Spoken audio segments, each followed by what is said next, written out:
here? Well, of course, ma'am. We're coming up to you. Well, there's no one here yet, and the floor is completely engulfed. We're on the floor, and we can't breathe. Okay. And it's very, very, very hot. Okay. All I see is smoke. Oh, please. I'm gonna die, aren't I? No. Say your... I'm gonna die. Ma'am, say your prayers. And we're gonna think positive because you gotta help each other get off the floor. I'm Now, gonna die. No, you're it's gonna so go- hot. I'm burning up. Hello! Help! hello, ma'am.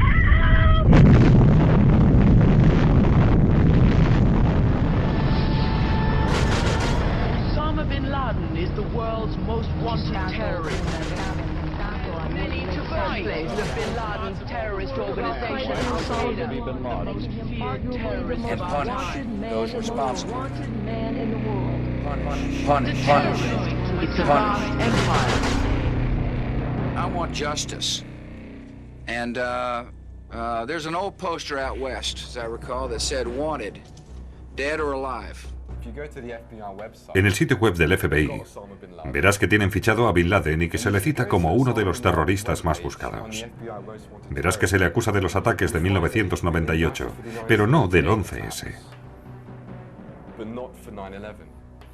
De hecho, muchos periodistas han llamado al FBI preguntando: ¿por qué no se relaciona Bin Laden con el 11S? Y el FBI contesta: porque no tenemos ninguna prueba.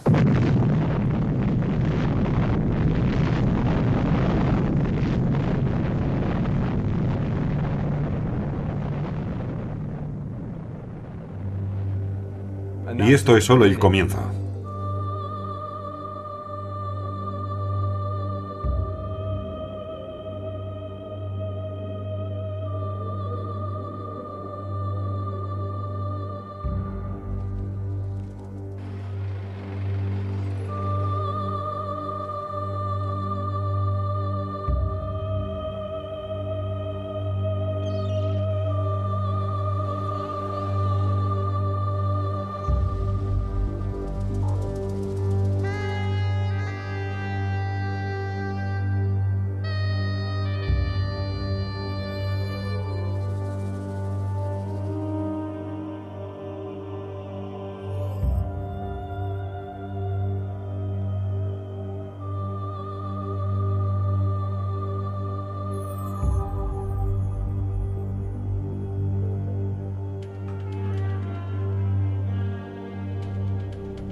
El 11S trabajaba para una empresa llamada Eurobrokers y nuestra oficina estaba en la planta 84 de la Torre Sur, que fue el segundo edificio atacado aquel día. Estaba trabajando en el ordenador y a las 8:46 de la mañana se produjo un fuerte...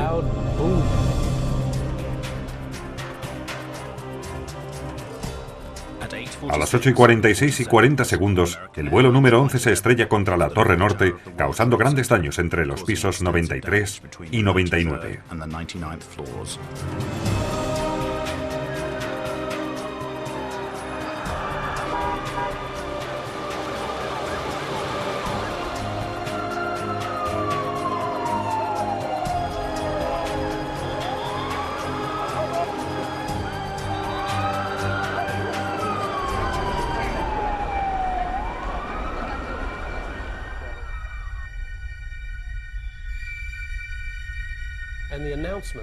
Nos llegó el aviso de la autoridad portuaria. Atención, por favor. El edificio 2, nuestro edificio. El edificio 2 es seguro. No hay necesidad de evacuar el edificio 2. 2 o 3 minutos después hablaba con un tal Bobby Cole. Bobby se encontraba a 8 o 10 pisos por debajo y cuando escuchó el aviso, volvió a subir. Y mientras me lo contaba, oímos un boom y otro boom, 2 explosiones que hicieron temblar nuestro edificio. A las 9:03, el vuelo 175 se estrella contra la Torre Sur.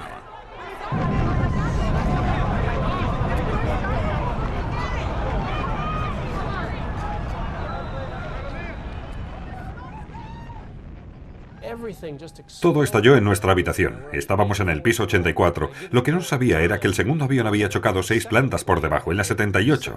Y por tanto, que estábamos a solo 6 plantas por encima del impacto. Manténgase detrás de la cinta amarilla. Despejen la calzada, suban a la acera.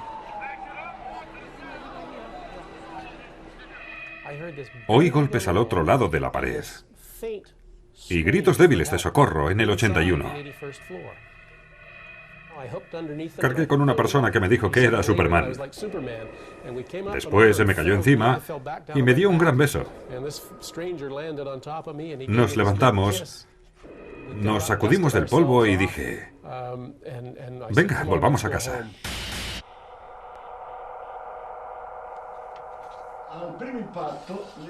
Con el primer impacto, las 2 torres se tambalean, pero recuperan enseguida su equilibrio.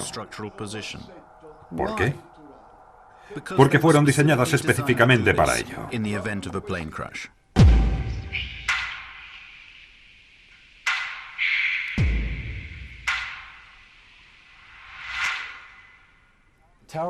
Las torres eran muy sólidas, como árboles.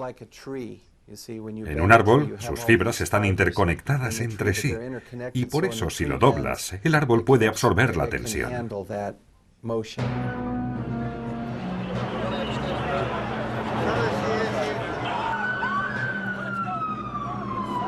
Sin embargo, 56 minutos después del impacto del vuelo 175, la Torre Sur se derrumba inesperadamente.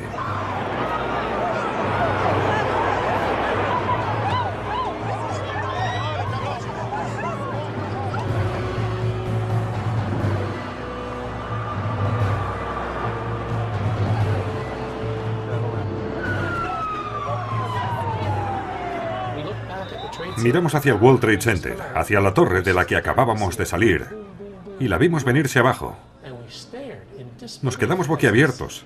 En 8 o 10 segundos, la torre se hundió sobre su propia base y quedó pulverizada.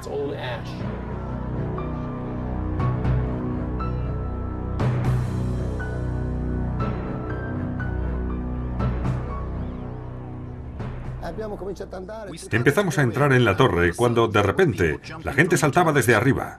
Una persona se cayó encima de un bombero.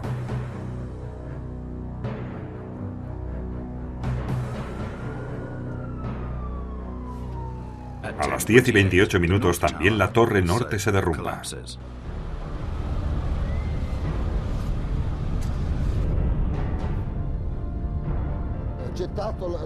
Me quité el respirador de oxígeno para poder correr. Huía porque veía a la torre venirse abajo. Luego me vi envuelto en una nube de polvo.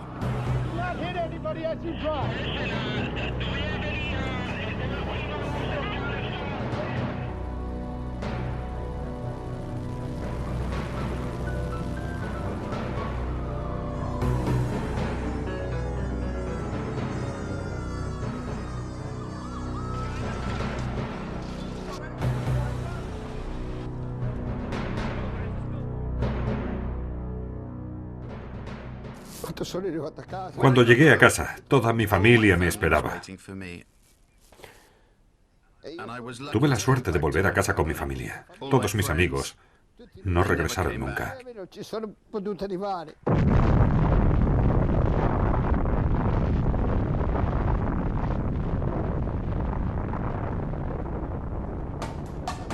La versión oficial sobre el colapso de las Torres Gemelas fue elaborada por el Instituto Nacional de Estándares y Tecnología, NIST, que entre los años 2002 y 2006 estudió la destrucción del World Trade Center, llegando a la conclusión de que el colapso de las torres fue provocado por los efectos combinados del impacto de los aviones y de los incendios generados por estos impactos.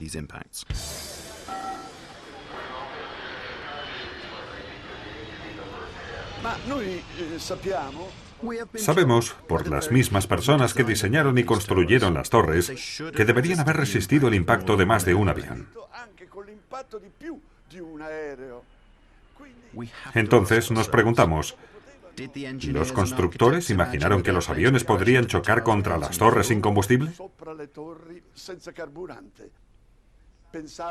Pensaron quizás que los aviones vuelan por la fuerza del viento.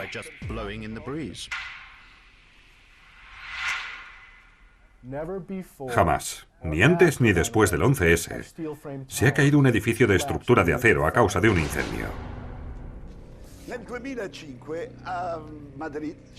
En 2005, en Madrid, se produjo un incendio horroroso. Un rascacielos entero ardió. Era una enorme antorcha que ardió durante 20 horas consecutivas. Pero al final, la estructura aguantó. El rascacielos no se cayó.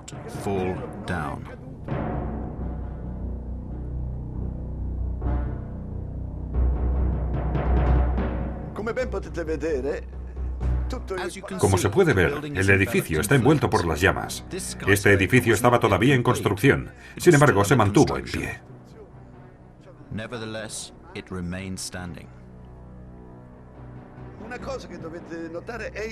Algo a tener en cuenta es el color blanco de las llamas. Significa que hay mucho oxígeno que arde.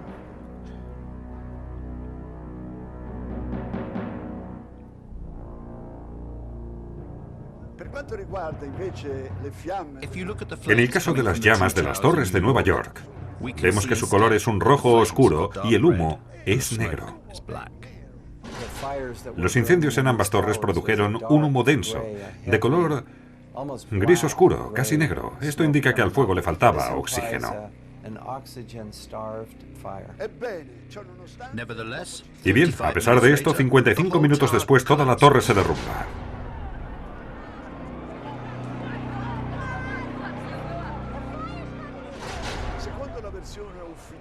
Según la versión oficial, hubo un momento en que la estructura de acero de las torres cedió. Ya no tenía la misma solidez que al principio. Y todo esto a causa del calor, de un calor inmenso. Aquí hay algo que suena raro. Sabemos que algunas personas lograron bajar desde lo más alto, atravesando la zona del incendio más intensa.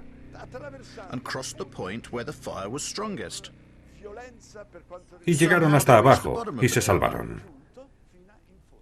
¿Cómo lo consiguieron? No lo sé. Cuando miré hacia abajo no vi llamas.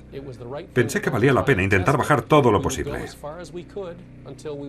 Cuando llegamos a la planta 78, las paredes permanecían firmes, salvo una grieta por donde salían llamas. No había un infierno de fuego. Más bien me pareció que al fuego le faltaba oxígeno. Seguimos hasta la planta 74 y ya todo era normal. Las luces estaban encendidas y desde abajo subía aire limpio.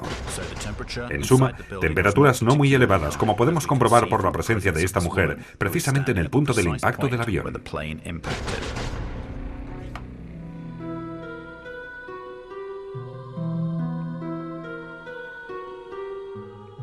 El NIST, para verificar la dinámica efectiva de los colapsos y la forma en que el calor afectó al acero, encargó numerosas pruebas, algunas de las cuales fueron realizadas por la empresa Underwriter Labs.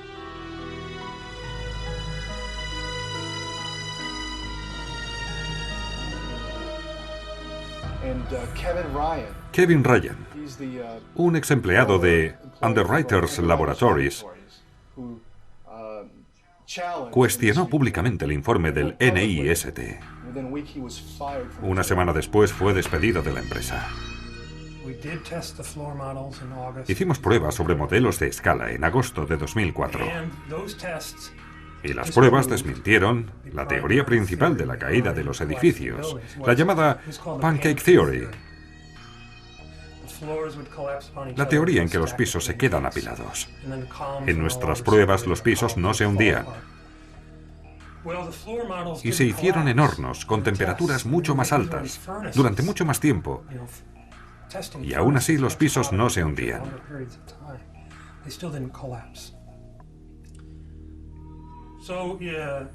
Meses después, el gobierno actualizó su informe y señaló que no solo no hubo colapso, sino que habían hecho pruebas con muestras que habían recuperado del incendio, que indicaban claramente que las temperaturas eran muy bajas.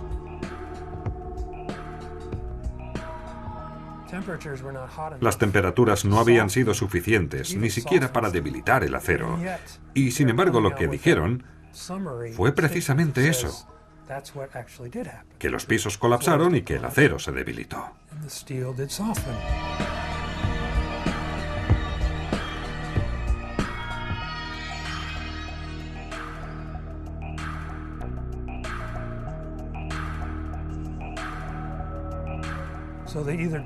Por tanto, minimizaron los resultados de las pruebas o los ignoraron, y al final metieron todo eso en un ordenador. Gracias a los ordenadores, el NIST consiguió corregir este problema. La teoría pancake fue sustituida por la teoría del acortamiento por doblamiento. Según el instituto, el calor debilitó los pisos que comenzaron a doblarse hacia abajo. Los muros exteriores de las torres también se doblaron hacia el interior hasta no poder soportar el peso de las estructuras superiores. Su última teoría procede casi en su totalidad de la computadora, y el ordenador no es realmente accesible. No nos han permitido revisarlo. Tras investigar durante 1 año y medio, descubrí que no solo contradijeron los resultados de sus propias pruebas, sino que además manipularon los parámetros de prueba. Se duplicó una cosa y otra se partió por la mitad. Por ejemplo, su versión dice que los aviones llevaban 13 toneladas de combustible. La aviación civil dice que fue un promedio de 6 toneladas y media. Por lo tanto, se duplicó, está claro. También se duplicó el tiempo de exposición al fuego. 90 minutos en lugar del que sabemos que fue. 45 y 50 minutos en uno y en otro edificio.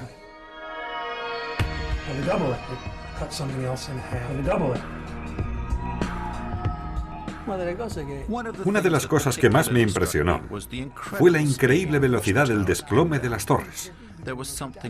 Es una velocidad antinatural. Si dejásemos caer un objeto pesado desde una altura de unos 400 metros, que era la altura de las torres, el tiempo que tardaría en llegar al suelo, suponiendo que no existiera la resistencia del aire, sería alrededor de 9 segundos. En solo 8 o 10 segundos la torre se hunde sobre su propia base. El impacto se produjo a unos 2/3 de la altura de la torre. Suponiendo que la parte superior cede y se derrumba de repente sobre la inferior, y aún considerando que aquella fuera muy pesada, la velocidad de caída de la torre, por la resistencia de los pisos inferiores, no puede ser tan rápida como si debajo no hubiera nada, porque debajo había una enorme estructura que debería haber frenado de forma considerable la velocidad de caída.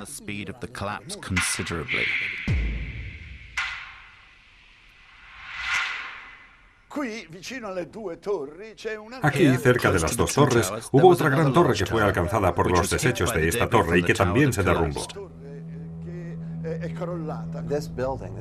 Este edificio, un edificio enorme de 47 pisos, nunca fue alcanzado por un avión. Sin embargo, se colapsó ese mismo día, pero 7 horas después de que cayera la última torre gemela, 7 horas más tarde.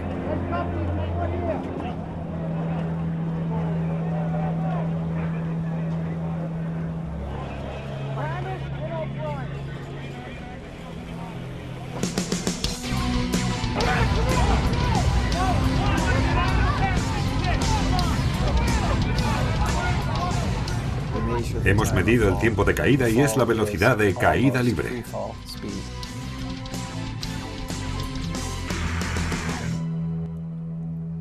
La caída de la Torre Norte inflige graves daños al edificio 7, en el cual surgen numerosos incendios. Son esos daños y el fuego, según la versión oficial, lo que provocan su desplome. Pero ¿por qué este se produce a la velocidad de caída libre?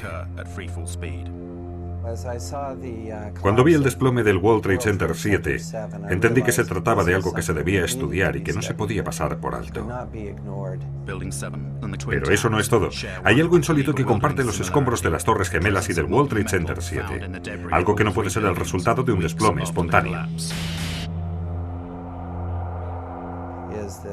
Hay este acero fundido, que ahora hemos estudiado a fondo y que procede de los edificios, y que permaneció en grandes charcos debajo de los escombros de los 3 rascacielos, esto es, de las 2 torres gemelas y del edificio 7. Se ha hecho un análisis por parte de un instituto especializado que examinó la estructura de una viga recuperada de la Ground Zero.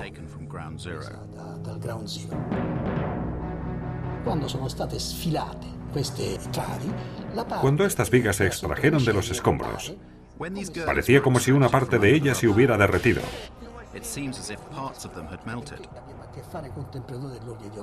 Esto es totalmente inexplicable, porque las temperaturas alcanzadas por el fuego no sobrepasan como máximo los 800 grados. Para fundir una viga de acero se deben alcanzar temperaturas de alrededor de 1600 grados.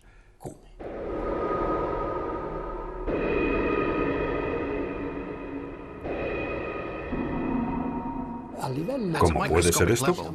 A un nivel microscópico, si examinamos la estructura granular del acero, uno puede detectar la presencia de un elemento que normalmente no debería estar presente, y está allí en cantidades sustanciales, que es el azufre.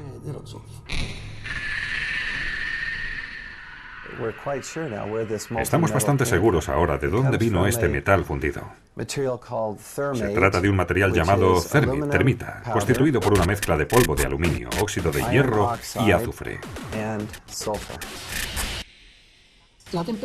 La temperatura es tan alta que el acero se derrite. Se derrite porque la temperatura sube en pocos segundos a más de 1000 grados.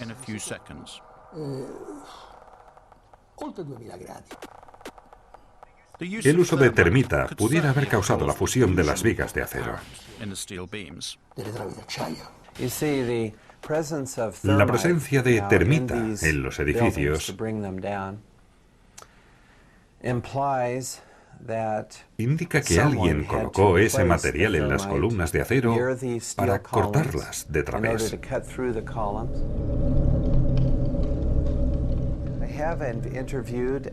He entrevistado a un experto en demoliciones que me dijo que eso era exactamente lo que hacen ellos.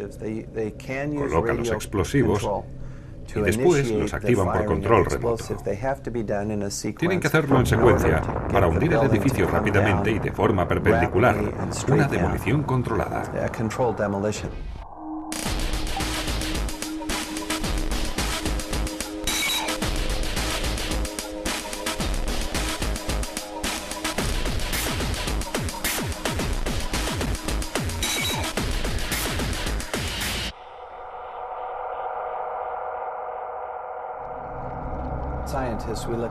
Como científicos, debemos sopesar diferentes hipótesis y explicaciones. Pero también debemos analizar todos los datos y decidir cuál es la explicación mejor. Y esta debe tener en cuenta todos los aspectos. Sí, puedes tomar un hecho aislado como las plumas de humo y polvo y decir que quizás fue la alta presión de aire lo que hizo explotar una ventana. Pero eso no explica la presencia de metal fundido, ni de azufre, ni las piscinas de acero fundido en los escombros. Cuando la Torre Sur se derrumbó justo enfrente de mi apartamento, guardé el polvo y se lo entregué a Stephen Jones. El polvo proporcionado por la señora McKinley es muy interesante, porque es como una foto de los residuos generados por la caída de la torre. Es perfecto. Cuando lo analizamos, vimos partículas de metal. Cuando las vi pensé, esto es lo que cabía esperar de la termita. He hecho una serie de experimentos con la termita y sé que provoca la dispersión de pequeñas partículas de metal en todas las direcciones. Y esto es lo que hemos encontrado en este polvo. También encontramos bario. Esto es muy interesante porque el nitrato de bario y el azufre forman parte de la patente militar llamada supertermita. Se trata de termita más azufre y nitrato de bario, sustancias que juntas permiten cortar más rápidamente el acero. El bario es un metal muy tóxico. Por eso no es normal encontrarlo en ese polvo en una concentración tan alta. Su presencia, en mi opinión, indica claramente el uso de la versión militar de la termita.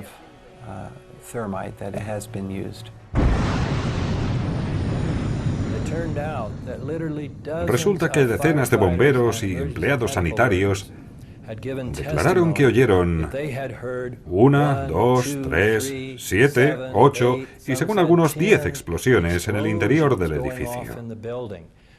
Algunas de las personas presentes en el edificio dijeron que cayeron al suelo por la fuerza de las explosiones. Otros testimonios dicen haber visto destellos y muchos dijeron que parecía una de esas demoliciones que se ven en la televisión hechas con explosivos. Vimos los destellos, las ondas típicas de la demolición y escuchamos las explosiones. Trabajaba allí desde hacía 20 años como portero y haciendo la limpieza. El edificio contaba con 6 niveles en el subsuelo.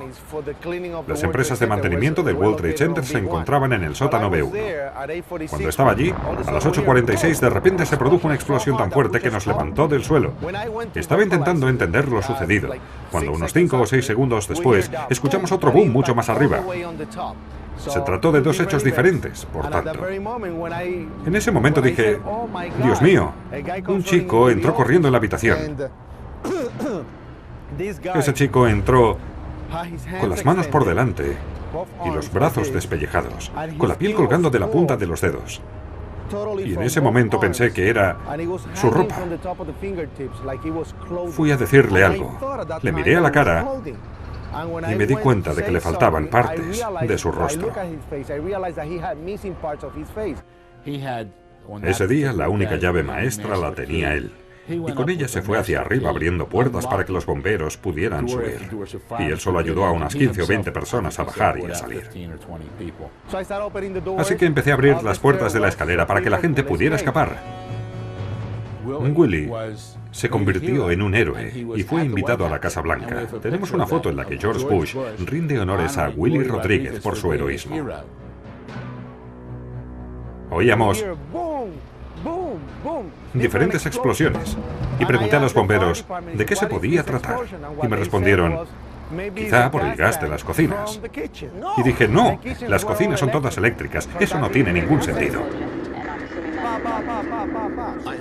Oí una fuerte explosión, una explosión como nunca había oído en la vida, una enorme explosión. Oí explosiones muy fuertes a nivel del suelo, un verdadero misterio. Esas explosiones parecían producirse a nivel del suelo, en lugar de los pisos superiores. Para mí no cabe duda de que aquellos edificios, según las leyes de la física, no pudieron desplomarse sin la ayuda de una bomba. No, entonces oí otra explosión. No, pienso que fue una bomba. Willie hizo una cosa verdaderamente sorprendente. Acusó de homicidio al presidente Bush, que le había ensalzado como héroe nacional, y le citó a juicio junto a Cheney y a Bush padre. Y Willie no hizo para obtener beneficio alguno, pues le costó todo lo que tenía. Perdió su casa y su puesto de trabajo. Hoy su único objetivo es averiguar la verdad.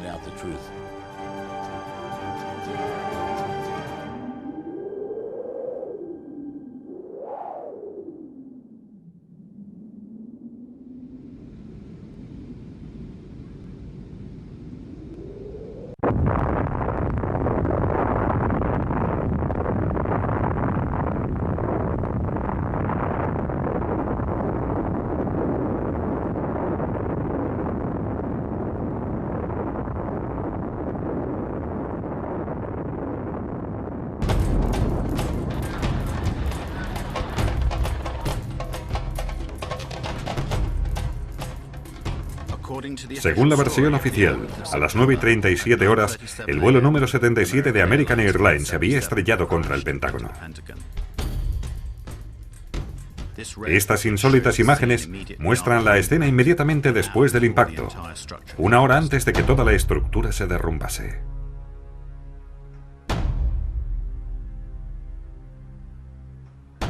Como se puede ver, es una escena muy inusual, ya que uno esperaría ver cosas como trozos del avión, maletas, desechos por todas partes, igual que en todos los demás accidentes aéreos. Y en cambio, no se ve nada de eso.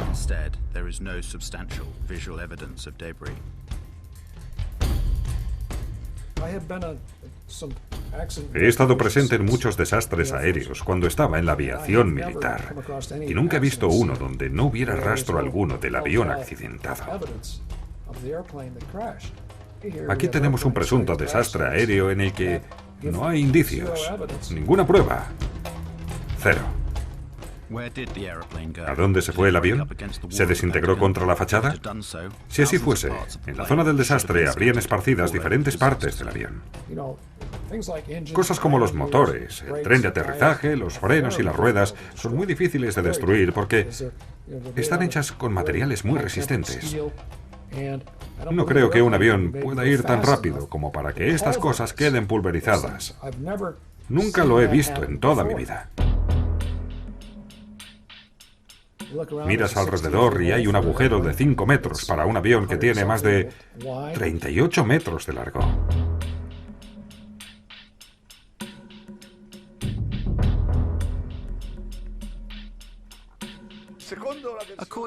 Según la versión oficial, este Boeing 757 de American Airlines desapareció dentro de este agujero. ¿Lo veis? De 5 metros. Repito, de 5 metros de diámetro.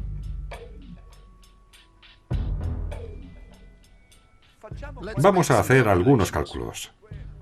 Un Boeing 757, con sus alas naturalmente, tiene 38 metros de anchura. Y con la aleta de timón, más de 13 metros y medio de altura. Que un aparato de estas dimensiones haya desaparecido en un agujero de 5 metros me parece un poco difícil. Además, en esta imagen podemos ver una hilera de ventanas por este lado y otra hilera por el otro. Deberían haber sido destrozadas por las alas, y ahí las ves, en su lugar intactas, con los cristales íntegros. Durante años los militares callaron ante las preguntas de un número cada vez mayor de personas que rechazaban la versión oficial. Cuando el periodista francés Thierry Meyssan publicó su libro La increíble mentira, se difundieron explicaciones totalmente surrealistas, como la que afirmaba que el avión se había evaporado por la velocidad y la fuerza del choque. Se difundió así la teoría de la gasificación del avión.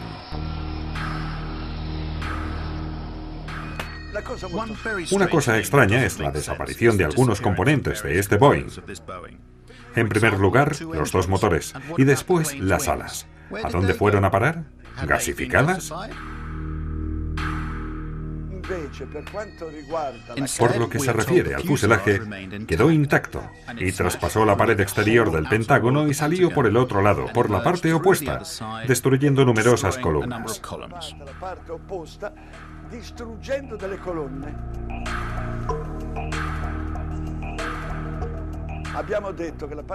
Hemos dicho que la parte más sólida del avión son, sin duda alguna, los motores. De hecho, estos motores están construidos con una aleación de titanio y acero. Es tan dura que ni siquiera se derrite a los 3000 grados. Bien, tendríamos el derecho de ver en este muro los dos agujeros provocados por los motores. Pues no, no hay ninguna señal. Dos agujeros que esperábamos encontrar no están. No hay indicios del impacto de las alas en el Pentágono, como sí ocurrió en cambio en la Torre Norte, donde se pueden ver la silueta de la aeronave y los 25 grados del ángulo. Se puede ver claramente la silueta del fuselaje y de los dos motores. Aquí en la Torre Norte se ve claramente la silueta de ese avión en su fachada. Pero en el Pentágono no se ve nada parecido.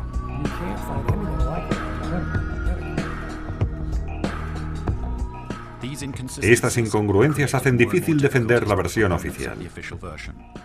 Así, mientras los militares continuaban callados, aparecieron en Internet y en la prensa varias fotos de restos del avión encontrados en el Prado o a lo largo de la trayectoria del avión dentro del edificio. De acuerdo, nada de gasificación. Pero enseguida difundieron otra teoría que sugería que el avión, entrando en aquel agujero de 5 metros, plegó las alas como hacen las libélulas. Por eso, una vez dentro, allí se encontraban los restos, motores, etc. Allí dentro. Una de mis tareas en el ejército fue interpretar imágenes científicas y técnicas de inteligencia durante la Guerra Fría.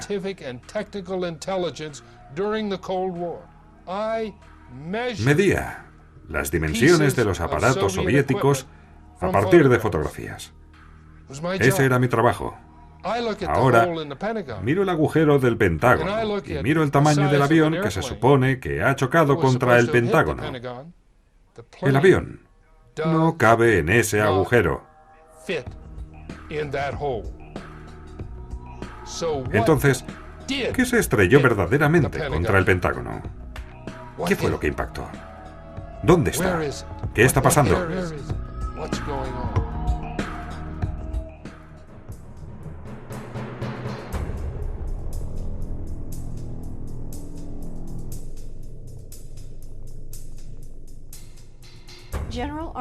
El general Arnold esa mañana, inmediatamente después del presunto impacto, ordenó a uno de sus pilotos de caza que sobrevolara el Pentágono y le informara de lo que había visto. El general Larry Arnold, en ese momento, era el comandante del NORAD, Comando de Defensa Aeroespacial de América del Norte. El piloto informó al general que no había pruebas, ninguna prueba de un impacto de un avión contra el Pentágono.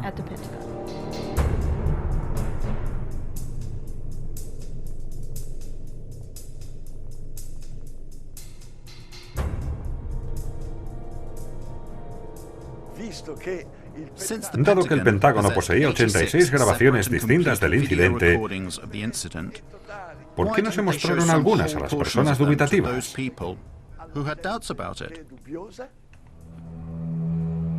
El FBI fue inmediatamente al lugar y confiscó las cintas de videovigilancia. Confiscaron 86 vídeos. Del Pentágono, del parking del Pentágono, de la gasolinera del otro lado de la autopista, de un hotel cercano, así como de cualquier otro edificio que tuviera videovigilancia en toda la zona. Durante mucho tiempo las autoridades militares se negaron a desclasificar las escenas del impacto. Pero en 2006, el Ministerio de la Defensa se vio obligado a acceder a las peticiones, liberando 4 de las secuencias de vídeo. El de la gasolinera y el del hotel no son útiles porque no encuadran la escena o la filman desde demasiado lejos. Son los 2 vídeos del parking los que se ofrecieron como prueba definitiva del impacto del vuelo 77. Los 2 vídeos son casi idénticos. Los motores de un jet no emiten humo blanco, y en cambio, se ve un humo blanco que sale de la cola del aparato. Francamente, no hay elementos suficientes en estas fotografías para decir exactamente qué era. Pero se puede decir lo que no era. No tiene el tamaño de un Boeing 757. Si fuera un 757 sería mucho mayor que el aparato que vemos en la imagen.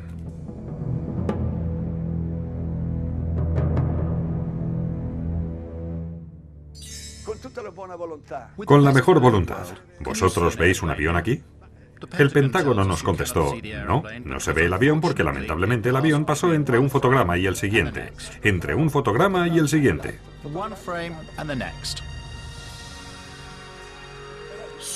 Pero ese avión, ¿a dónde fue a parar?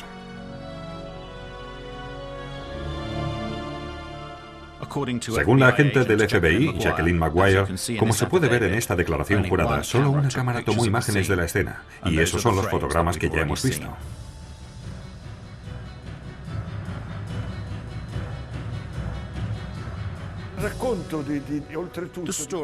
El relato de cómo este avión llega hasta aquí es muy paradójico. No se puede imaginar cómo, con el fin de ponerse a la altura de la fachada del Pentágono, ha sido capaz de dar un giro de 270 grados a una velocidad aproximada de 800 kilómetros por hora.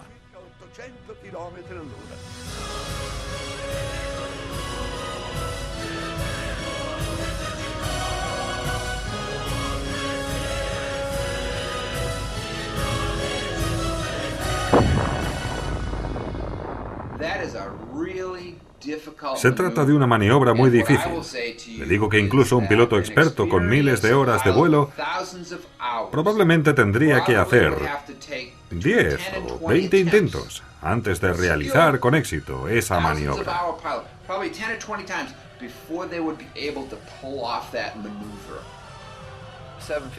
Un 757 no está diseñado para hacer eso. Está diseñado para viajar en línea recta por el cielo. No puede hacer acrobacias. No se puede hacer eso con uno de estos grandes aviones. Cuando los controladores aéreos del aeropuerto de Dulles, en Washington, vieron esta trayectoria y ese giro tan brusco, dijeron: es un caza, porque era una maniobra típica de un caza.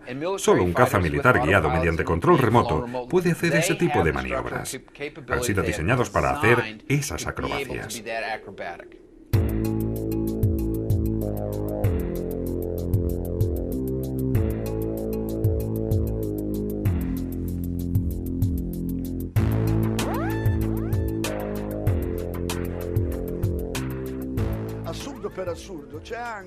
El colmo del absurdo es la altura a que este avión volaba. Se supone que voló a una altura de 6 metros por encima del suelo durante 1 kilómetro, saltando una colina y una autopista, antes de chocar irremediablemente con la fachada del Pentágono.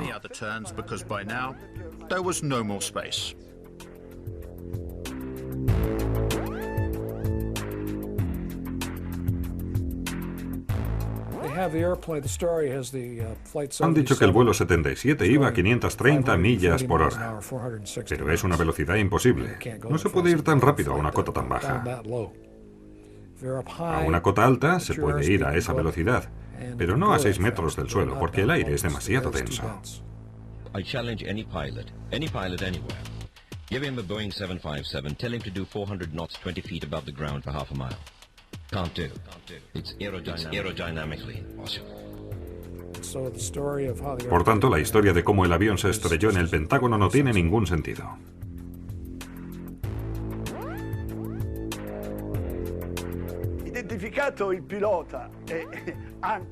Identificado el piloto secuestrador, su instructor de vuelo declaró que este, que había sido su alumno, ni siquiera era capaz de pilotar una avioneta de un solo motor.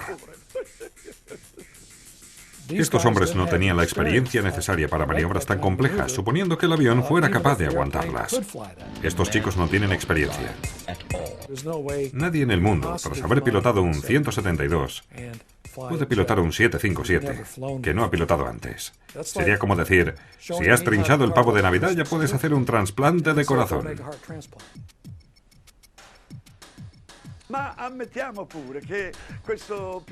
Admitamos que este piloto incompetente pudiese pilotar un Boeing 757. Pero entonces lo que queda por explicar es, ¿cómo logró este piloto violar el espacio aéreo más protegido del mundo?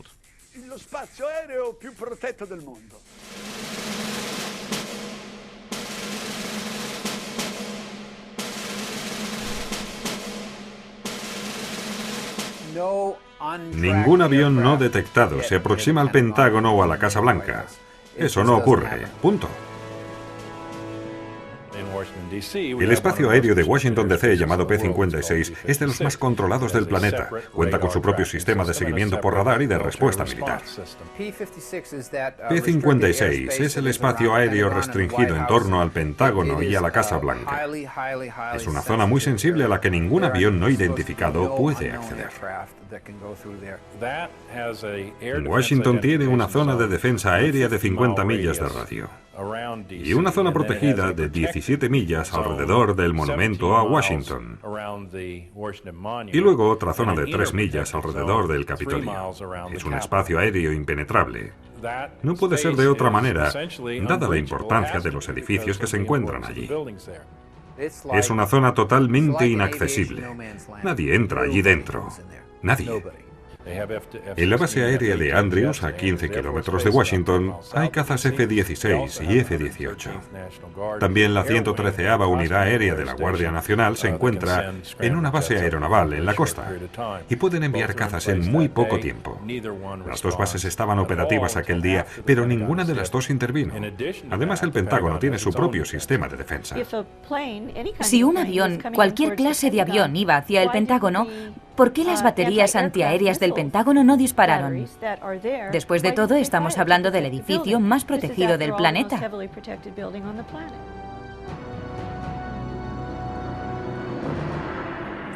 Ese avión tenía que ser un avión militar, porque solo un avión militar puede emitir una señal IFF de identificación amigo-enemigo. Por tanto, solo un avión militar podía acercarse al Pentágono sin ser derribado. Los dos sistemas que leen los radares militares son uno de emisora civil y otro militar llamado IFF. Los aviones civiles no tienen emisora IFF. No pueden tener ese dispositivo, ¿de acuerdo? Por lo tanto, si un 757 se hubiera acercado al Pentágono con su emisora apagada, no teniendo una emisora IFF militar, se le hubiera considerado un intruso, un objetivo a abatir. Y entonces, hubiera sido derribado. Lo que estoy describiendo es un bloqueo completo de los procedimientos de intervención de la FAA, NORAD, P-56 y del Pentágono, todos en el mismo día, en medio de lo que, desde las 9:05 de la mañana, era conocido a nivel nacional como un ataque terrorista, y eso no tiene sentido. Nadie pasa por ahí. Estamos hablando del edificio más protegido del planeta. Simplemente no tiene ningún sentido. El Pentágono es el símbolo de nuestro poder militar en el mundo. Y lo atacaron. Y hoy aún no sabemos con qué. Si con un avión o con un misil. Y nuestro gobierno no nos lo dirá jamás. Debemos esperar a que nos lo cuenten los franceses.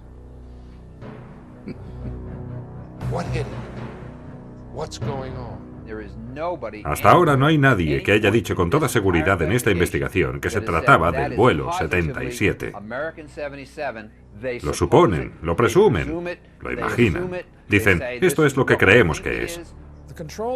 El controlador aéreo, Daniel O'Brien, que vio en el radar el objeto no identificado procedente del oeste a una alta velocidad, no tenía manera de saber de qué se trataba, porque solo disponía de los datos del radar primario, mientras la emisora del radar secundario estaba desactivada. Para poder identificar un objeto en el radar primario, es necesaria una comunicación recíproca entre el piloto y el controlador aéreo. El piloto debe informar sobre una determinada ubicación geográfica, o debe haber la posibilidad de decirle al piloto que haga una serie de giros, y a continuación, el controlador puede observar todos los objetivos en su radar y decir, ahí está el avión que hace las maniobras que le he dicho que hiciera. Ahora sí que puedo identificarlo. Eso nunca ocurrió. Es una locura. Si realmente el vuelo 77 desapareció de la pantalla del radar durante 36 minutos, como dice la versión oficial, esto significa que el avión ya no volaba, o volaba tan bajo que no era detectable por el radar, una de dos. O tal vez el avión aterrizó en algún lugar, en un campo remoto. En este caso tendría sentido que el avión desapareciera durante 36 minutos. Pero, aparte de estas, no existen otras explicaciones convincentes. A la luz de lo que hemos visto y oído, nos parece que la versión oficial del 11S no es muy adecuada. Queremos que nos expliquen los hechos y, sobre todo, queremos que estos sean debidamente investigados. En suma, queremos que alguien, por fin, nos explique la verdad. Los Estados Unidos gastan 892.000 millones de dólares por año para defender a sus ciudadanos y su territorio. Es el país mejor protegido del mundo, lo ha dicho el presidente Bush. Sin embargo, el 11S, el corazón de América, fue atacado desde el cielo y 3.000 ciudadanos indefensos fueron asesinados en sus ciudades. Si hubiera formado parte de la comisión de investigación, habría formulado la única pregunta que la aviación militar no ha sido capaz de explicar de forma congruente. ¿Por qué los cazas no despegaron automáticamente cuando los primeros aviones fueron secuestrados?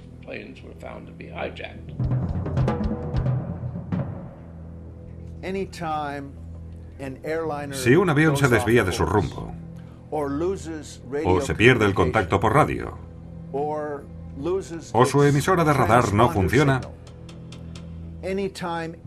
cada vez que se produce alguna de estas tres circunstancias, el avión debe ser interceptado.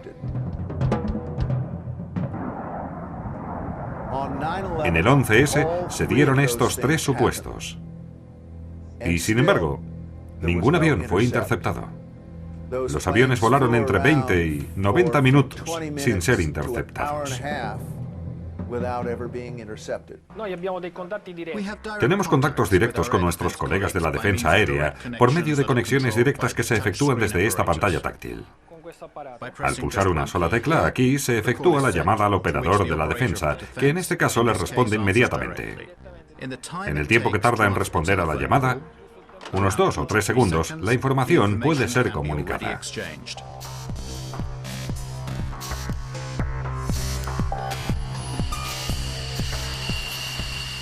Entonces, ¿por qué los 4 aviones no fueron interceptados y derribados? Los cazas vuelan mucho más rápido que un avión de pasajeros. Aunque hubieran despegado con retraso, les habrían alcanzado fácilmente antes de que se estrellaran. Este avión puede alcanzar la velocidad máxima de Mach 2.05. Esto significa 2 veces la velocidad del sonido, aproximadamente 2.400 kilómetros por hora.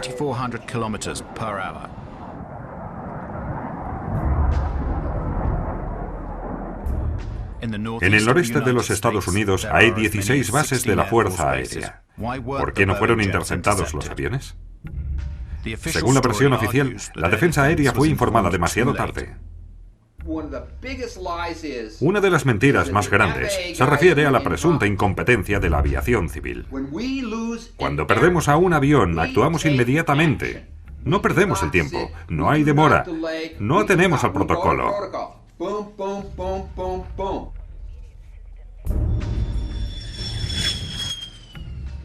Cuando los controladores vieron que con el vuelo 11 se perdía el contacto, se apagaba su emisora de radar y que cambiaba radicalmente su ruta, no decidieron ciertamente hacer una pausa para tomarse un café. En 2001 hasta septiembre se habían producido 67 casos de emergencia aérea. Los cazas pueden alcanzar un avión sospechoso en 6 minutos, 10 como máximo. En las 67 emergencias de aquel año intervinieron siempre. Nunca había sucedido que una emergencia aérea fuese ignorada por tanto tiempo, hasta el 11S. Mucha gente comenta, el presidente tuvo que autorizar el disparo sobre aviones civiles y cosas por el estilo. Eso no es cierto. Un piloto de caza tiene la responsabilidad y la facultad autónoma para derribar un avión si piensa que la situación lo exige. Así es como funciona. No hay que esperar una orden militar. No hay que esperar órdenes de ningún tipo. Eso no es una opción. Es la regla. Eso es ser piloto de caza. Comporta obligaciones muy precisas, a menos que se reciba la orden de no despegar. Antes de 1970 solo había un protocolo para el despegue de los cazas, rapidísimo, inmediato. Luego, en los años 70, hubo secuestros en nuestro espacio aéreo y el tiempo de reacción no era tan rápido. Para evitar que los secuestradores se dieran cuenta de nuestra intervención, los cazas no despegaban inmediatamente, sino que se aproximaban discretamente al avión secuestrado por la cola. De esta forma se añadió un segundo protocolo, y este era más lento, dado que era necesaria la aprobación del Pentágono para el despegue de los cazas. Los 2 protocolos se mantuvieron vigentes hasta el 1 de junio de 2001, 3 meses antes del 11S. En junio del 2001, Rumsfeld y el Pentágono cambiaron los procedimientos. Así, de uno rápido y otro lento, se pasó a solo un protocolo lento. Si se hubiera reaccionado inmediatamente, los cazas habrían despegado enseguida y los aviones secuestrados nunca hubieran alcanzado sus objetivos. Cuando los controladores llamaron al Pentágono, dado que solo había este protocolo lento, ¿sabes qué pasó? ¿Sabes quién no contestó el teléfono? Pues el Pentágono. Pongo un ejemplo que permitirá entender lo que hizo Rumsfeld. Supongamos que en vuestra ciudad hay un incendio y llamáis a los bomberos. Pero que los bomberos necesiten el permiso del alcalde para poder actuar. ¿Qué pasa si el alcalde está fuera desayunando o durmiendo y no contesta el teléfono? Observad atentamente estas imágenes captadas solo unos minutos después del ataque al Pentágono. El hombre que está ayudando a trasladar a una víctima es el secretario de Defensa, Donald Rumsfeld. Pero ¿no es el máximo responsable de la defensa de la nación? ¿Por qué mientras los Estados Unidos están siendo atacados no está en el puesto de mando?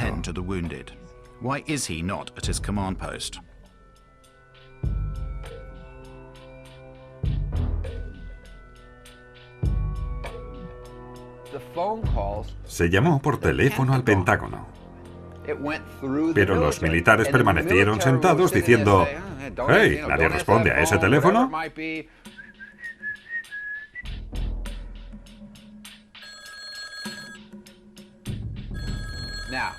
¿Qué te parecería que los bomberos te dijeran: «No podemos ir a apagar el fuego ni a salvarte la vida porque el alcalde no nos ha dado su autorización»? Y el día 12 de septiembre se cambiaron de nuevo los protocolos y se volvió al primer protocolo, al rápido de antes, que es el que hoy está en vigor. Por lo tanto, Rumsfeld y el Pentágono han cambiado 2 veces los protocolos. De tener 2, uno rápido y otro lento, se pasó a uno lento. Y luego el día 12 dijeron: «Oh, esto no funciona, volvemos al rápido de nuevo». Cuando los Estados Unidos fueron atacados en Pearl Harbor, tras 8 investigaciones, fueron castigados y destituidos por negligencia el general Walter Ford, comandante del Ejército para la Defensa de Hawái, y el almirante Hush Van Kimmel, comandante en jefe de la Flota del Pacífico. En cambio, tras la catástrofe del 11S, nadie, ni uno solo, ni siquiera el secretario de Defensa Rumsfeld, ni el jefe de la aviación civil, ni el de la defensa aérea, fueron castigados o destituidos. El general de brigada W. Montague Winfield pidió, el 10 de septiembre de 2001, al capitán Leidig que le sustituyera a la mañana siguiente como director de operaciones. Leidig apenas acababa de terminar el curso que le habilitaba para ejercer ese cargo. El 11S, Winfield volvió a asumir su cargo después de que el último avión se estrellara. Ascendido a general mayor.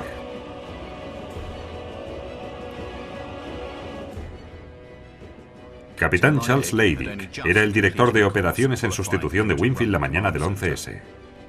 Ascendido a almirante y director de operaciones de la Sexta Flota de las Fuerzas Navales en Europa.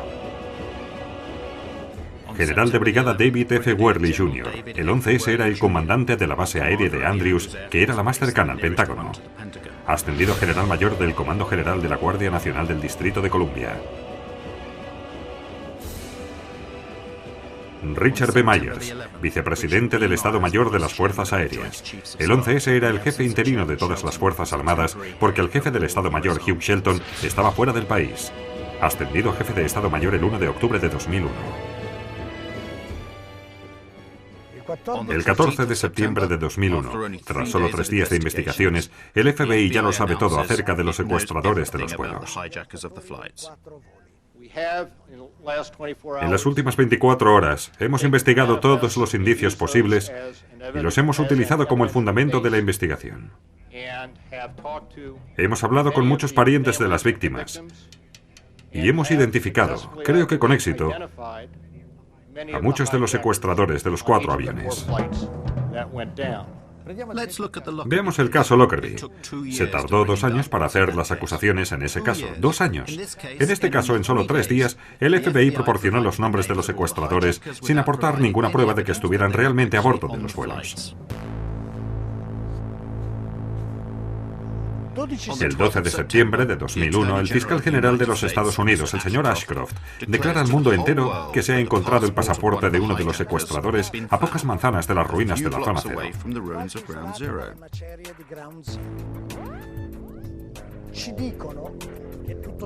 Nos dicen que todo aquello que se encontraba en el interior de las torres se quemó o se convirtió en polvo. El acero se ha derretido, pero el pasaporte ha resistido.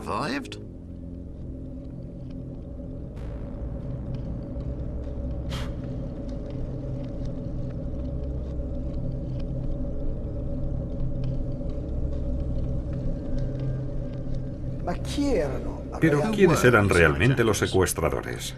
La versión oficial dice que 15 de los 19 eran naturales de Arabia Saudita, que fueron entrenados en Afganistán y que eran fundamentalistas islámicos, musulmanes fanáticos.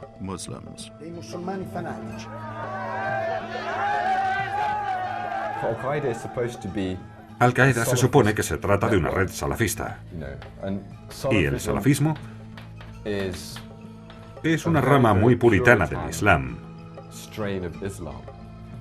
que afirma que debemos seguir fielmente la doctrina del profeta Mahoma.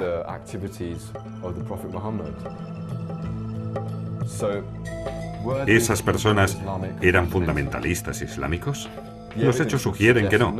Mohamed Atta no era, ni mucho menos, un fundamentalista islámico. Siempre bebía vino, cerveza o cualquier licor. Siempre estaba bebiendo.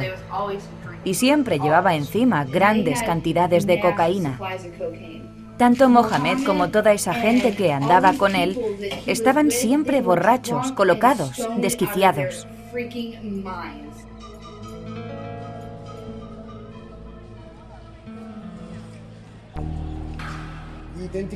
Los perfiles de los secuestradores presentados por el FBI son realmente una locura. Dan un mismo perfil para todo el grupo, cuando esas personas eran muy diferentes. Tienen diferentes actitudes y diferentes biografías. Viven en lugares diferentes, a veces en el mismo momento. Se habla mucho de Mohamed Atta. ¿Pero de qué Mohamed Atta? ¿Quizás del que vivía en Hamburgo, Alemania, controlado por la inteligencia alemana? ¿Del Mohamed Atta que aparece en Venice, Florida, donde hay un importante centro de la Agencia de Seguridad Nacional, donde supuestamente aprendí a volar en una escuela de avionetas Cessna?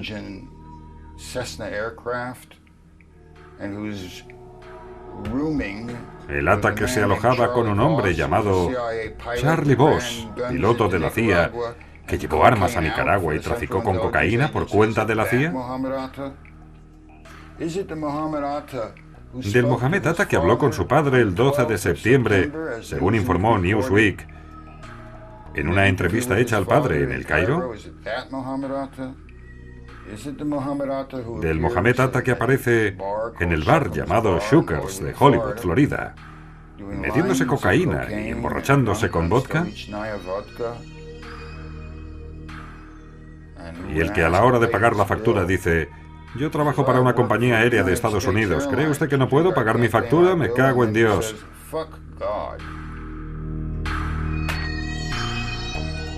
Este no es el comportamiento de un fundamentalista islámico que está a punto de participar en una misión suicida. Prima che l'Atta che risiede ad Amburgo in Germania. Atta vivía en Hamburgo, Alemania, según la versión oficial, y antes de trasladarse a los Estados Unidos, alguien en su nombre fue a una oficina del Departamento de Agricultura donde solicitó a una funcionaria un préstamo de $650,000. Con este préstamo quería alquilar un pequeño avión y cargarlo con un gran depósito de productos químicos. Tras la negativa de la mujer a darle el préstamo, comenzó a amenazarla con degollarla. Entonces le dijo que era un piloto de la American Airlines.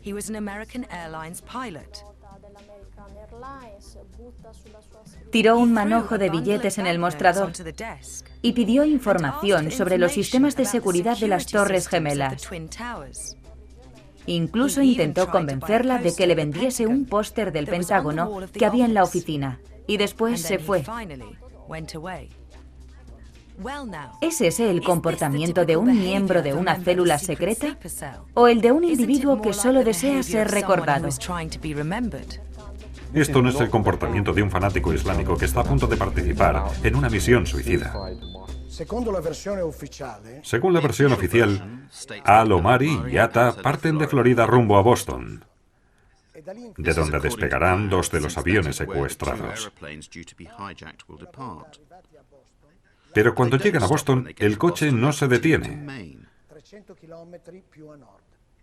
Siguen hasta el estado de Maine, 300 kilómetros más al norte, y viajan hasta Portland. Es la tarde del 10 de septiembre. El día siguiente será el día más importante de sus vidas. Un día en el que no pueden cometer errores. ¿Qué hacen? Pasan la noche allí y llaman mucho la atención. Pagan con tarjetas de crédito que van a su nombre. Hacen todo lo posible por dejar rastros de su presencia. A la mañana siguiente, a las 6 horas, vuelan de Portland a Boston. El avión que deben secuestrar despega solo media hora después de su llegada a Boston. Un tiempo tan corto que puede hacer fracasar su plan. Las circunstancias de su salida de Portland a Boston son muy importantes, ya sea para las investigaciones oficiales como para la opinión pública. Es allí donde las cámaras de circuito cerrado captan los rostros de Atta y Al-Omari. Este vídeo se ha emitido cientos de veces en la televisión como prueba de que embarcaron en el avión que después secuestrarían. Falso. Este vídeo solo muestra que embarcaron en Portland. No hay ninguna prueba de la presencia de estos secuestradores. Es simplemente algo que el FBI dice, sin pruebas. No hay ninguna prueba. No hay forma de comprobar la presencia de cualquiera de estos locos, de estos chivos expiatorios a bordo de los aviones. No existe. El día 16 de septiembre de 2001, el secuestrador del vuelo 11, Abdel Aziz Al-Omari, se presenta en el consulado de Estados Unidos en Jeddah, Arabia Saudita, para protestar. Al-Omari, un piloto de las líneas aéreas sauditas, recibe una disculpa oficial de los americanos en las oficinas de Riyadh.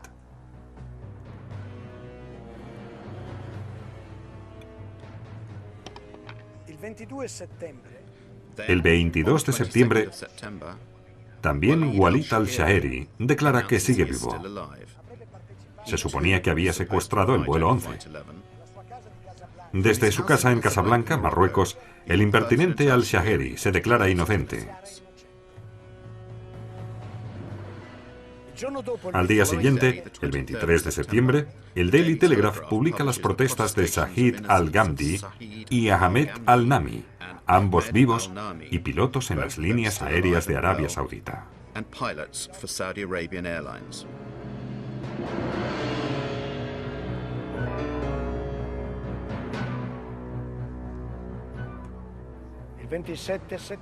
El 27 de septiembre, la CBS encuentra a Salem al-Hazmi.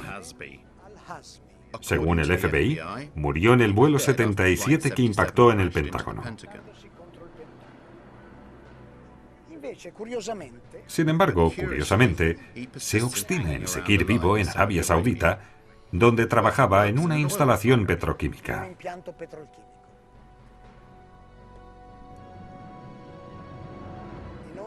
Los nombres de Al-Omari, al-Shaheri, al-Ghamdi, al-Nami y al-Hazmi ¿Han sido borrados de la lista de los secuestradores después de pedirles disculpas?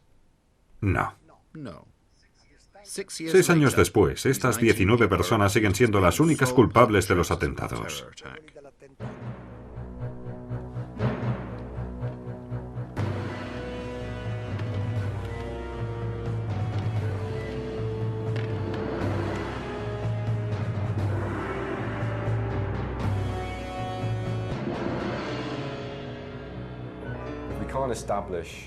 Para una investigación, no poder determinar la identidad de los responsables es un problema serio. Señalar esta cuestión no implica defender ninguna teoría de la conspiración. Implica criticar el carácter absolutamente ridículo de esta investigación y el hecho de que no tienen ni idea de quién llevó a cabo estos ataques. Por tanto, la pregunta fundamental queda todavía sin contestar. ¿Quién lo hizo?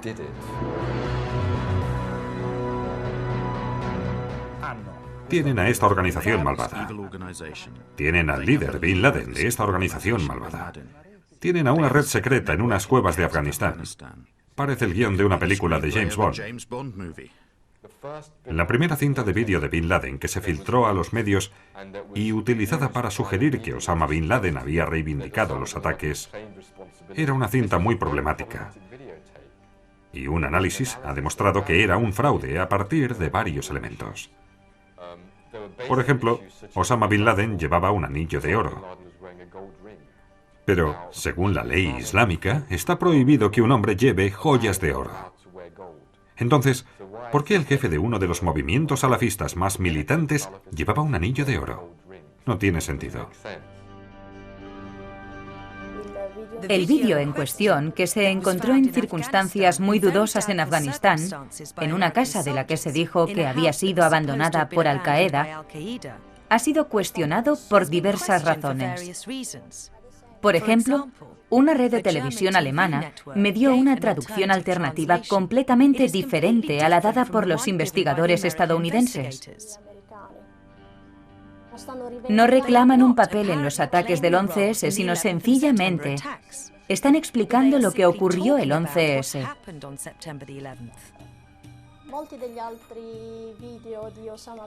En muchos otros vídeos de Osama Bin Laden, el audio no se corresponde con los labios de Laden.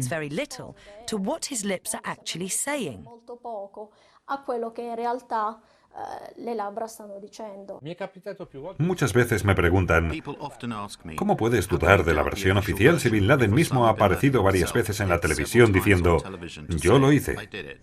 Le contaré una pequeña anécdota. Y se la debo contar porque las imágenes no se las puedo mostrar, porque los que las han producido nos han prohibido reproducirlas.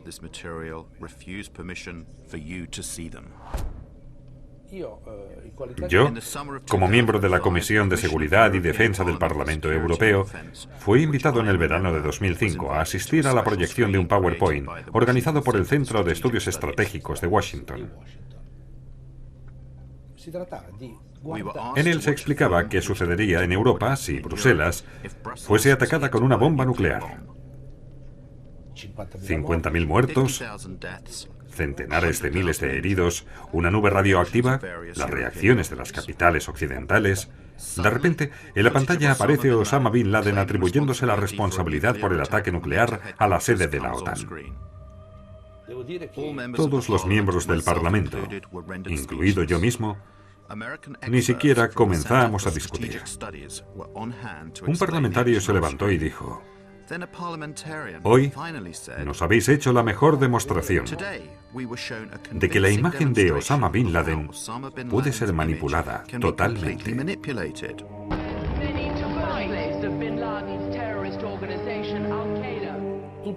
Todas las imágenes que hemos visto en los últimos años tal vez nunca han sido reales, del mismo modo que no se ha producido el ataque nuclear contra la sede de la OTAN. Nos niegan el uso de estas imágenes. No importa, tengamos paciencia. Echad un vistazo. Así es como aparecía Osama Bin Laden el 7 de septiembre de 2007. Ahora, comparadlo con los otros Bin Laden que hemos visto en años anteriores. ¿Os parece posible que con el paso del tiempo rejuvenezca? ¿Os parece posible que su barba sea cada vez más oscura? ¿Os parece posible que su nariz crezca en tamaño? No necesitamos hacer muchos análisis. Hasta un niño se da cuenta de que se trata de dos personas diferentes, pero en cambio nos la han presentado como si fueran la misma. Y esta historia nos la llevan contando desde hace más de 6 años. ¿Organizó Bin Laden los atentados del 11S? Y en caso afirmativo, ¿lo hizo solo o con alguien más? Llegados a este punto hay que hablar de Al-Qaeda. Al-Qaeda fue fundada por Bin Laden en 1989, al final de la guerra entre soviéticos y guerrilleros islámicos en Afganistán. Después de esa guerra y no para esa guerra. Pero entonces, ¿contra quién iban a luchar todos esos voluntarios islámicos? ¿Qué significaba Al-Qaeda en aquel momento? Es muy interesante. Sería suficiente preguntárselo a Robin Cook, el exministro de Exteriores británico. En un artículo publicado en The Guardian, Cook confirmó que Al-Qaeda es un término inventado por la CIA para designar a una base de datos de los mujahidín reclutados y entrenados por la misma CIA. Y tenía razón, porque para decir base de datos en árabe basta añadir la palabra malumat. Se dice Al-Qaeda Malumat. Al-Qaeda significa la base. Y Malumat significa datos. Juntos significan base de datos.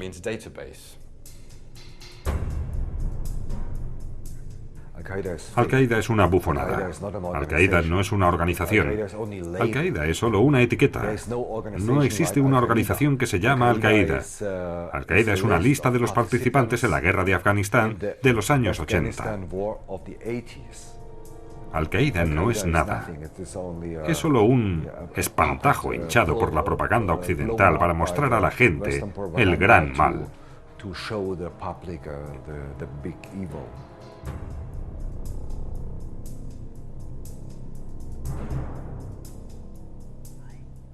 Fui jefe de la sección de visados en el Consulado General de Estados Unidos en Jeddah, Arabia Saudita, entre septiembre de 1987 y marzo de 1989. En ese periodo me vi involucrado en lo que resultó ser un programa de visados para los terroristas. Este programa preveía que algunas personas vinieran al consulado reclutadas por la CIA y por su contacto Osama Bin Laden. Estas personas fueron enviadas a Estados Unidos para ser adiestradas en la práctica del terrorismo, para recibir recompensas o para informar de lo que habían hecho en Afganistán. Creo que se trataba simplemente de cómo hacer explotar las estructuras o de derrocar gobiernos. Después de la Guerra Fría, las conexiones con Al-Qaeda se intensificaron y se multiplicaron. Al-Qaeda ha sido controlada de varias maneras, directa e indirectamente.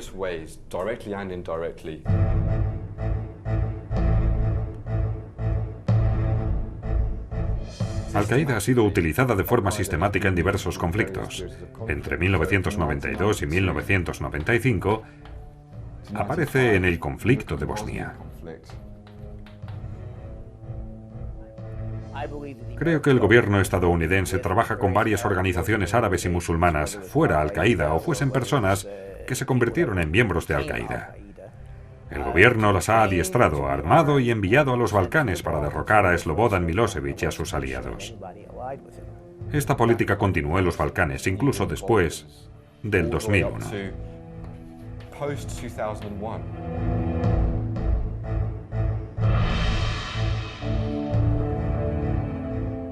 Los servicios secretos americanos, que durante la guerra solo entregaron armas, después de la guerra también emplearon a mujahidín en paro. Hay un montón de testimonios de los mujahidín recogidos por los tribunales alemanes. Fueron contratados por subcontratistas del Pentágono, más en concreto por la empresa privada MPRI, Military Professional Resources Incorporated.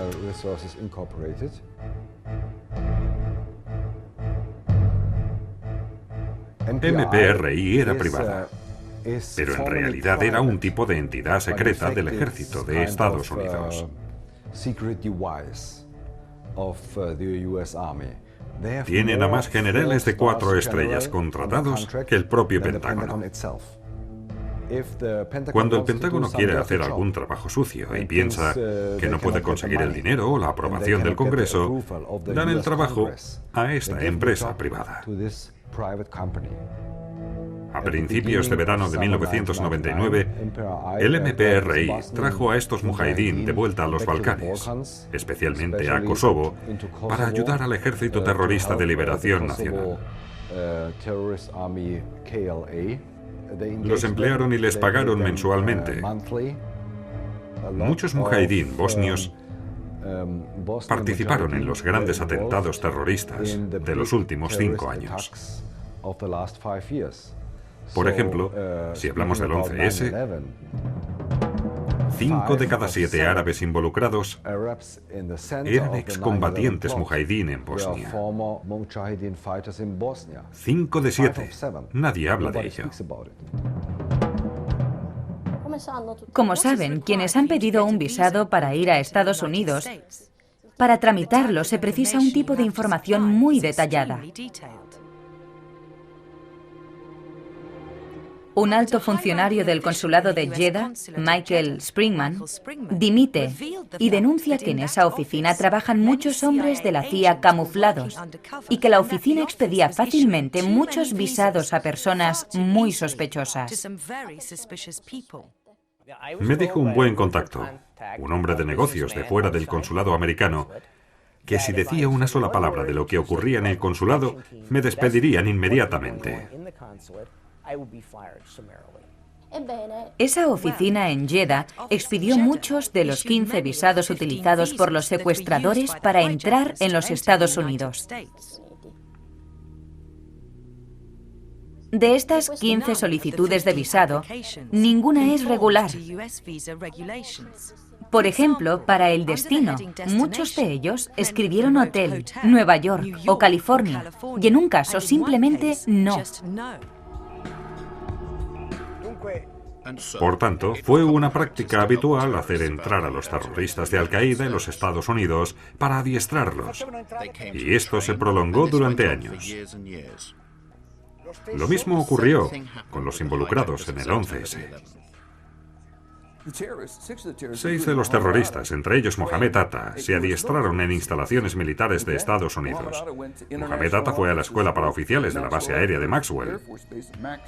La base aérea de Maxwell, en Alabama, la base aérea Brooks, en Texas, la base aérea naval de Pensacola, en Florida, el Instituto Lingüístico de la Defensa, la Agencia de Inteligencia de Monterrey, California.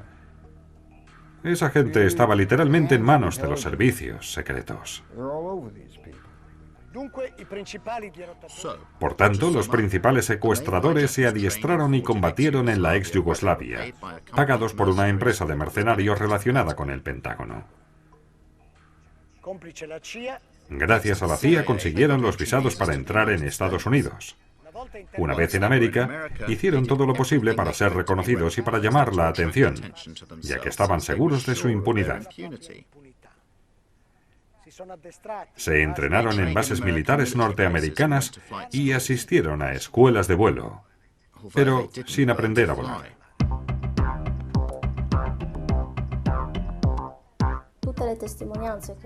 Todos los testimonios sobre estas clases de vuelo indican que estos hombres eran totalmente incapaces de pilotar incluso pequeños aviones. Por ejemplo, Mohamed Atta contrató un avión en una escuela de vuelo, pero ni siquiera fue capaz de despegar. Lo dejó abandonado en la pista y se fue. En cuanto a los otros 2 pilotos, su instructor, Rick Graza, dijo a los investigadores y a la prensa que él no podía entender cómo esos 2 podían haber pilotado un avión. Sus palabras exactas fueron que eran como 2 tontos muy tontos en un avión.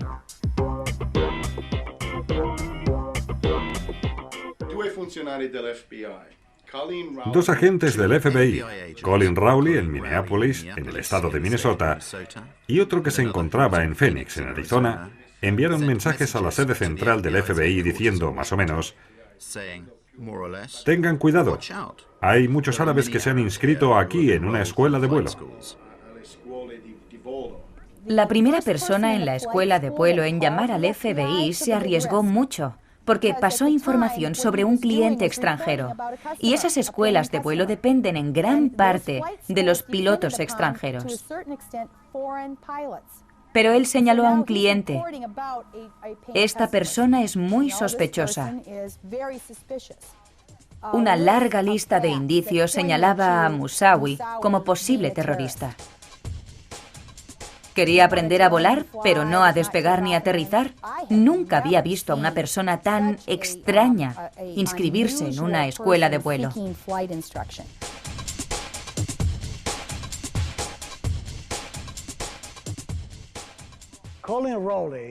Colin Rowley informó inmediatamente a sus superiores en Washington.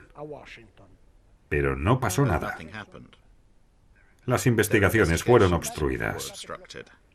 No hubo advertencias de las que sea consciente que permitieran prever este tipo de operaciones en nuestro territorio. Escribí un informe en mayo de 2002, de 12 o 13 páginas, para la Comisión Conjunta de Inteligencia.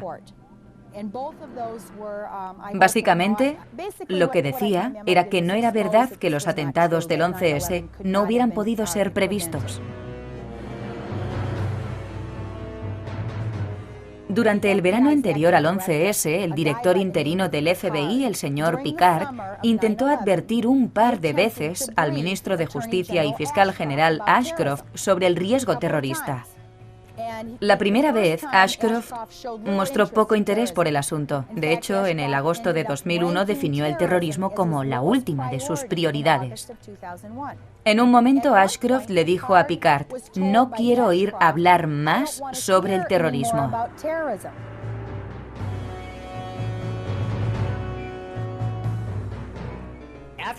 Después del 11S, cuando escuché que los aviones se habían estrellado en las Torres Gemelas y en el Pentágono, me dije: Jesús, han sido las mismas personas que, según Los Angeles Times, habían obtenido sus visados en el consulado de Estados Unidos, en Jeddah. Llamé al FBI y les conté cómo funcionaba el programa de visados para terroristas. Me pasaron de una oficina del FBI a otra hasta que llegué a la sede en Washington y allí alguien me dijo: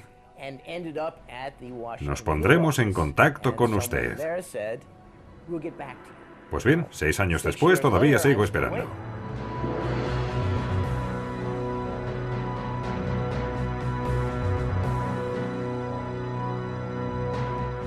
Habíamos recibido algunas cintas de audio obtenidas 3 meses antes del 11S a partir de una fuente nuestra, de un informador iraní que estaba al servicio del FBI desde hacía 10 años, desde el 1991 o 1992.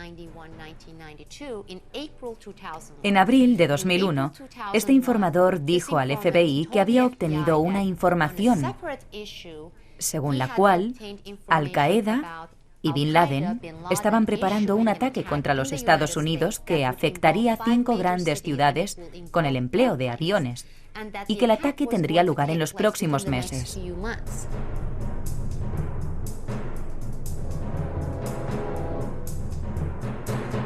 Tomaron nota de la información, la consideraron importante, llenaron los formularios, regresaron al cuartel general y luego transmitieron la información a sus superiores. Pero no sucedió nada. 2 meses después, se reunieron de nuevo con el mismo informador y este les preguntó: ¿habéis hecho algo con la información que os di? Porque procedía de fuentes muy fiables. Y el agente le contestó: sí, la entregamos a nuestros superiores, pero no pasó nada.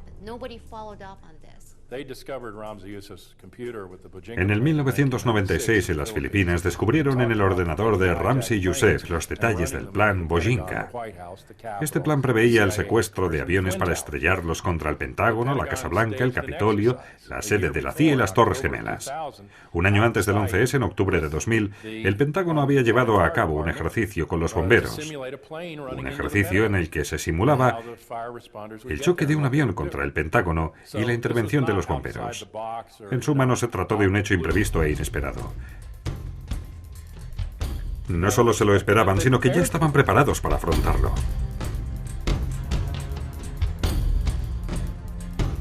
Una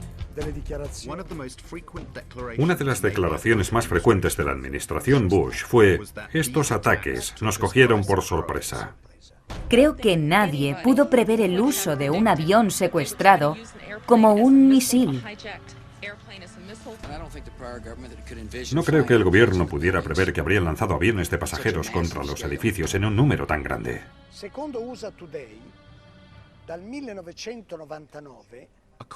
Según el diario USA Today, desde 1999, la aviación militar estadounidense realizaba 4 veces al año ejercicios en los que se simulaba el secuestro por terroristas de aviones civiles.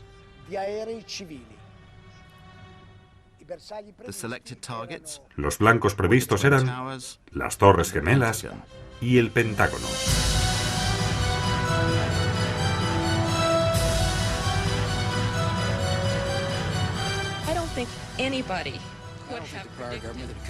Nadie pudo prever.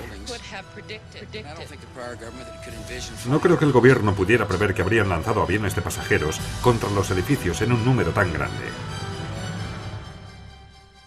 El 11 de septiembre de 2002, The New York Times dijo: un año después, los ciudadanos tienen menos información sobre las circunstancias de la muerte de 2.801 personas a plena luz del día en el extremo meridional de Manhattan que lo que se sabía en 1912, después de algunas semanas, sobre el Titanic. 5 años después de aquel artículo, todo lo que pasó aquel día es todavía un misterio. Mi nombre es Bob McIlvaine, soy de Pensilvania. El 11S perdí a mi hijo Bobby, que tenía 26 años. Acababa de ser contratado en la empresa Merrill Lynch. Siempre es difícil.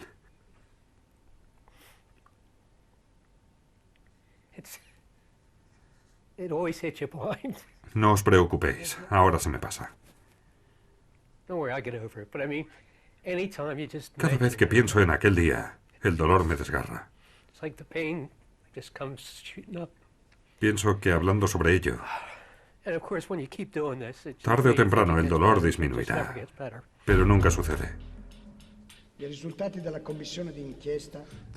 Las conclusiones de la comisión del 11S fueron muy decepcionantes. Muchas pruebas han sido ignoradas. Muchos testimonios no han sido llamados a declarar. El informe final pasa por encima de muchas cuestiones claves. Unos pocos días antes del 11S, Mohammed Atta recibió una enorme cantidad de dinero, cerca de $100.000, dinero que le fue entregado por un oficial de los servicios secretos pakistaníes. El escándalo es que la comisión del 11S del Congreso de Estados Unidos nunca interrogó a este hombre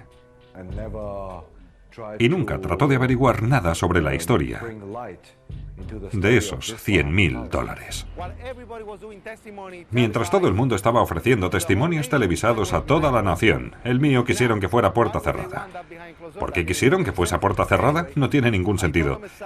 De todos modos, yo les dije exactamente lo mismo que he dicho aquí, que oímos las explosiones, que hubo personas que resultaron quemadas antes del impacto del avión, que estas personas estaban vivas y que podían ser interrogadas.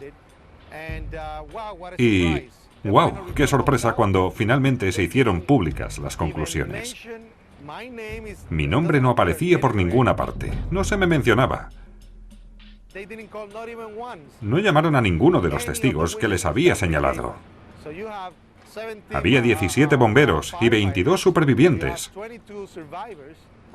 Y no han llamado a declarar ni siquiera a uno. Como padre, yo tengo la obligación de averiguar quién asesinó a mi hijo. La comisión no me dio nada. La de la comisión del 11S no fue una verdadera investigación.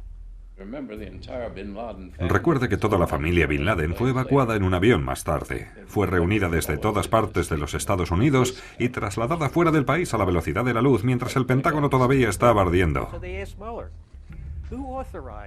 Preguntaron a Mueller, ¿quién autorizó a estas personas a salir del país? ¿Alguien del Departamento de Estado? Bien, ¿puede decirnos quién? Su respuesta fue, no me acuerdo. Otro ejemplo es el general Myers. Se le preguntó por Musawi. ¿Recuerda haber obtenido alguna información sobre la cuenta corriente de Musawi? Su respuesta fue, no me acuerdo. No me acuerdo. No me acuerdo. Ashcroft era el ministro de Justicia y Picard, el jefe del FBI en aquel periodo. Picard había dicho que se habían recibido muchas advertencias, 71 advertencias diferentes sobre algo que iba a pasar al final del verano. Y Ashcroft mintió, dijo, no sabía nada, no conocía esas advertencias, no prestábamos atención al terrorismo.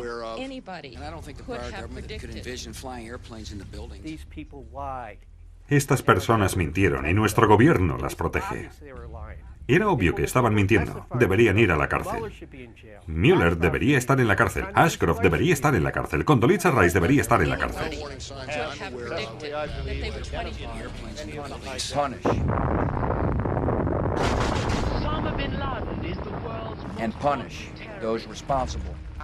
Tienen a esa malvada organización. Tienen al líder de la organización, Bin Laden. Y tiene una red secreta en las cuevas de Afganistán. Esta noche los Estados Unidos hace las siguientes demandas a los talibanes. Entregad a las autoridades de los Estados Unidos a todos los líderes de Al-Qaeda que se esconden en vuestro país.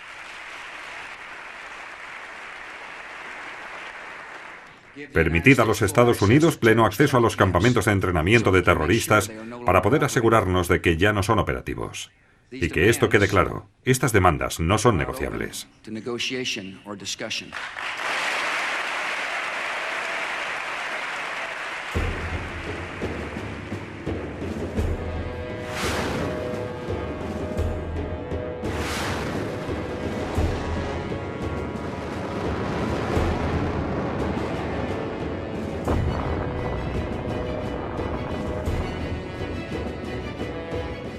Es evidente que jamás encontrarán a Bin Laden porque entonces todo el mundo podría pensar que la guerra contra el terror ha terminado.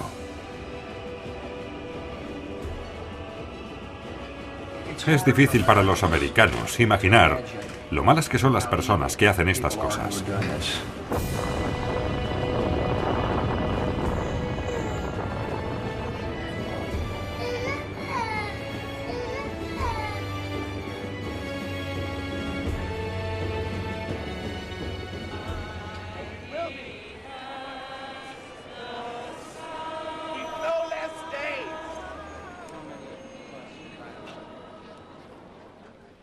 No soy un conspiracionista.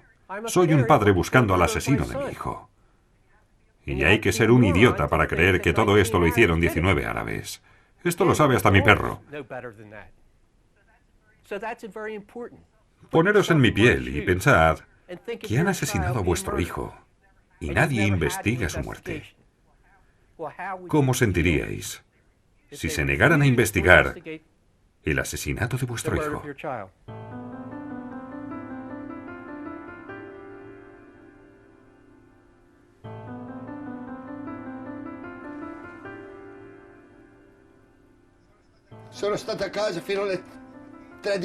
Estuve en casa hasta las 3 de la madrugada. Entonces me levanté porque no podía dormir. Volví allí abajo, para tratar de encontrar a alguien. ¿No podía haber otro bombero, policía atrapado allí abajo? Una persona que trabajara allí. Quería encontrar a alguien para sentirme algo mejor.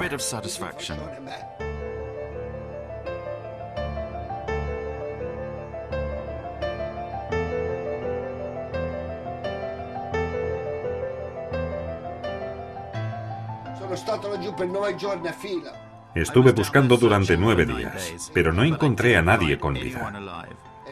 Fui diariamente durante casi 1 año y medio. Si no estaba allí buscando o trabajando, estaba en los funerales. Me quitaron a mis amigos, me quitaron mi trabajo, que realmente me encantaba, y me quitaron la salud.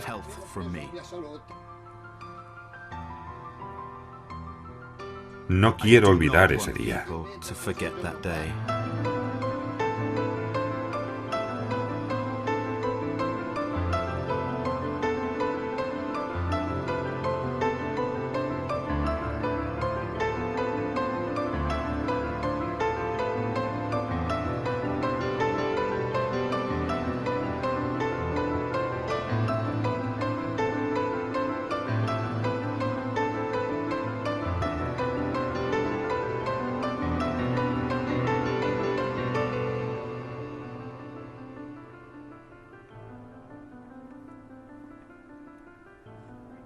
Esta historia debe ser contada. El problema de los americanos es que viven sobre un gran iceberg. Vivimos en la punta del iceberg y nos atemoriza conocer las verdades más oscuras de nuestra historia. Y la situación cada vez va a peor. Esta realmente es una verdad oscura. Podría hundir el iceberg entero para que luego volviera a emerger. Pero o conocemos la verdad, o este país no vale nada. Toda esta historia da asco. Y la gente debería avergonzarse por no buscar la verdad.